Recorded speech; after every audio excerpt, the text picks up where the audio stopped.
Conversaciones de Filosofía, día 19 de noviembre del 2013, a las 19 horas y 30 minutos aproximadamente, martes. Hoy hablaremos un poco también de arte y, como siempre, combinándolo con varias cosas a la vez. No cabe duda que hoy determina el mercado artístico en la condición más importante del arte. Dicho de otro modo, un artista que no sea escogido o seleccionado por una galería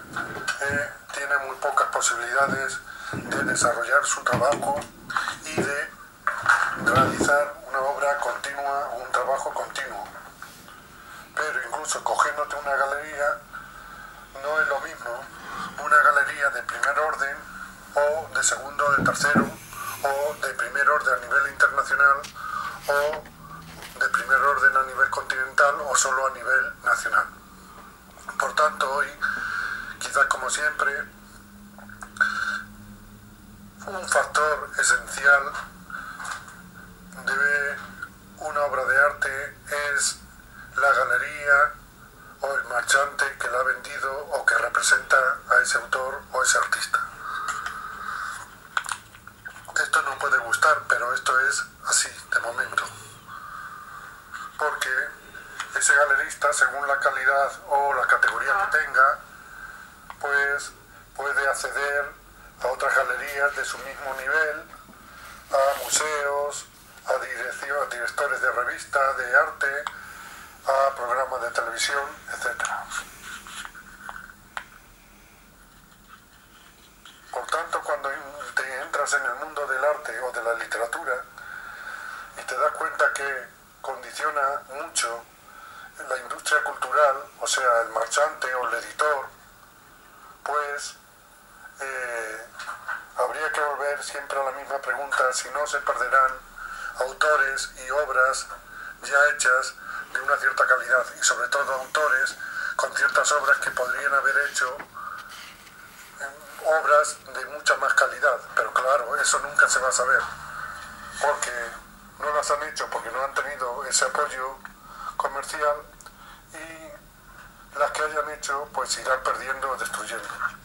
No voy a hablar otra vez aquí de los directorios, los centros documentales, etcétera, etcétera. Aparte, como es obvio,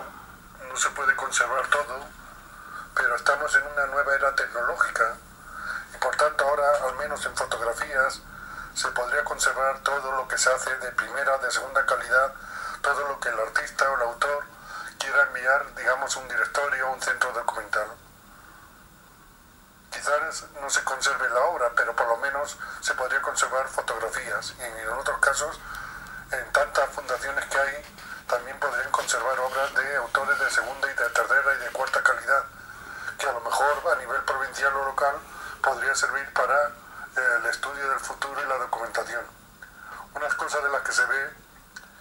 es que hoy el arte es internacional, y a lo mejor en cualquier pueblo se hace por un artista totalmente desconocido.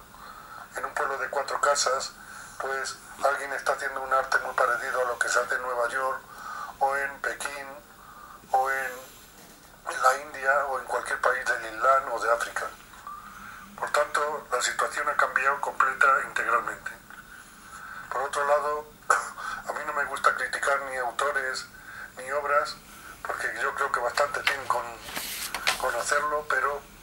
yo creo que se está dando al arte, a determinado arte, mucha importancia que no tiene el valor que el precio le dicta. ¿Por qué? Porque yo considero que una obra de arte tiene que tener una serie de formas, contenidos, símbolos, y no solamente un elemento, sino tener 10 o 12 elementos a nivel profundo, esencial. Yo creo que hay demasiado, utilizando una palabra que quizás no sea la adecuada, mucho arte kids, mucho arte decorativo en las galerías, en las grandes galerías y en las casas de subastas del arte de estos 50 o 100 últimos años, por lo menos de estos 30 o 40 últimos años. Al final mucho será aceptado y ya quedará y otro mucho pues será olvidado, etcétera. La cuestión del arte habría que plantearse si solamente la novedad o la innovación es un valor absoluto. A mí me parece que la novedad y la innovación es muy importante. Por tanto, una obra que tenga la novedad y la innovación ya tiene, digamos, un punto, 2 puntos, que la que no tiene. Pero a eso hay que darle que tenga contenido, etcétera, etcétera. Pero que la obra tenga contenido en sí y no solo el que le ponga el espectador. Por otro lado, yo creo que el arte tendría que reflejar más toda la problemática humana que hay de todo tipo. Y, en tercer lugar, a mi entender, el arte debía ocuparse de temas metafísicos, religiosos, espirituales, ascéticos y místicos en la medida de lo que pues se pueda, pero con respeto. No siempre, no como hasta ahora, que casi siempre que se toca el tema de la religión, en casi todos los artistas de ahora quiero decir en estos 30, 40 años, es criticarlo o ir en contra, o incluso es claramente una blasfemia. Yo he creído algunas veces que los libros de artista tamaño cartulina, con más de 100 hojas o 100 hojas, eran pequeñas obras maestras, pero viendo el resultado que a nadie le interesa seriamente, ni al mercado, ni a la galería, ni a los marchantes, ni a nada, solo me aceptan algunas fundaciones y algunos museos la obra en donación o algún libro de artista en donación, pues debo pensar que yo estoy equivocado. Pero un libro de artista de 100 hojas, si se pone en una pared, no como libro, sino una pared, ocuparía ser tamaño cartulina, 6,5 metros de alto por 5 de ancho, sin aplicar todos los manifiestos artísticos y sin tener en cuenta que se puede ver por al delante y por detrás, y sin tener en cuenta que si aplicamos los manifiestos se pueden cambiar de orden, etcétera, etcétera. Eso daría de un juego que sería imposible. Nunca se vería el mismo cuadro puesto en una pared. Claro, es papel y son tintas, digamos, frágiles, que habría que tener mucho cuidado y todo eso. Pero no olvidemos que el juicio final de Miguel Ángel sería, o dicho de otro modo, esto sería visto por un lado una cuarta parte aproximadamente del juicio final, y visto por los dos lados en extensión sería la mitad aproximadamente. Por tanto, yo sé que ya tengo una edad demasiado grande para que alguna galería, museo, marchantes se interesen, pero quizás se haya perdido una obra importante de haberse realizado, y de lo que se ha realizado quizás se haya perdido gran parte que quizás tenga o tendría valor. Yo comprendo que si un coleccionista invierte 100.000 euros o 100.000 dólares en una obra, espera que esa obra no pierda dinero, y si es posible al cabo de 20 años o 30 ya valga 300.000 o 400.000 dólares. Por tanto, por este factor esencial es, yo creo, el pilar que mueve el arte plástico actual. Como otros artes, como por ejemplo el teatro o la poesía, no se puede dar esa inversión y esa remuneración y esa plusvalía, o ese congelar el dinero líquido, congelarlo en una materia, en un bien inmueble, en un bien, mejor dicho, mueble, en este caso un mueble de lujo o un objeto de lujo como es el arte, aunque el arte no solo sea un objeto de lujo, pero podríamos llamarlo que es así, o esa es una de las facetas, aunque no la única, y luego para un artista esa no es la más importante, pero sí que hay que tenerlo en cuenta, y que uno tarda en darse cuenta demasiado tiempo para comprender el arte, la verdadera realidad del arte. Dicho de ese modo, como hay tantos miles de artistas quizás en activo, posiblemente entre todas las técnicas de artistas plásticos haya 1 millón de artistas plásticos en el mundo actualmente vivos, sin tener en cuenta los que han fallecido, sin tener en cuenta los que vendrán, pues entonces tienen que seleccionar, y seleccionan para cada generación unos 50, 100 por cada continente y a lo mejor unos 500 o 1000 porque todo el mundo, y luego de esos 1000 van quedando, se van relegando, etcétera. Si olvidamos esto, no entenderemos nada del arte plástico y personalmente he tardado, digamos, más de media vida en darme cuenta de este hecho. Hasta ahora, desde la prehistoria,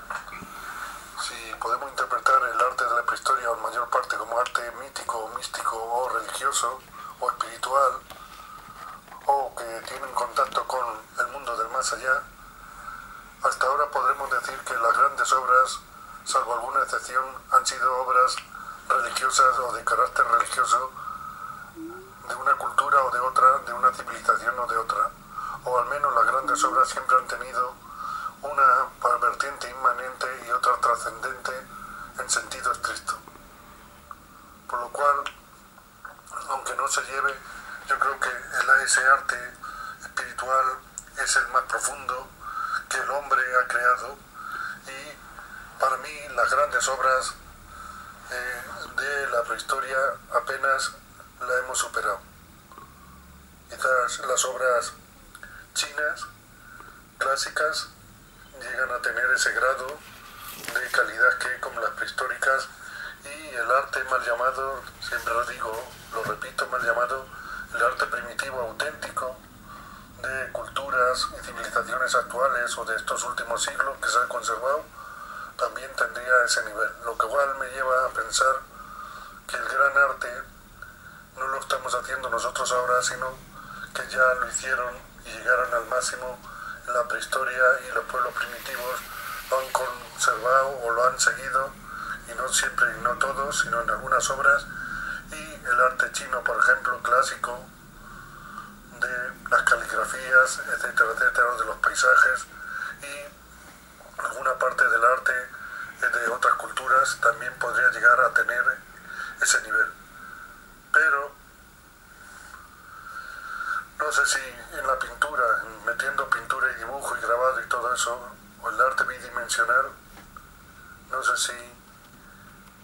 no hay más de 1000 obras grandes, maestras, de todos los tiempos y de todas las épocas. A mi edad ya, y sin no sabiendo lo que puedo hacer en el futuro, y cuánto, ni cómo, y qué de calidad, yo ya no tengo que pensar en el mercado ni en nada. Ya están ahí todos los manifiestos artísticos para aplicarse el que quiera mentalmente y ver todas las perspectivas nuevas que abre el arte que hago. Sino ya tengo que intentar hacer lo mejor posible, lo poco que pueda hacer, mientras que tenga museos y fundaciones que lo admiten. Bueno, terminamos estas conversaciones de filosofía el día 19 de noviembre a las 8 aproximadamente.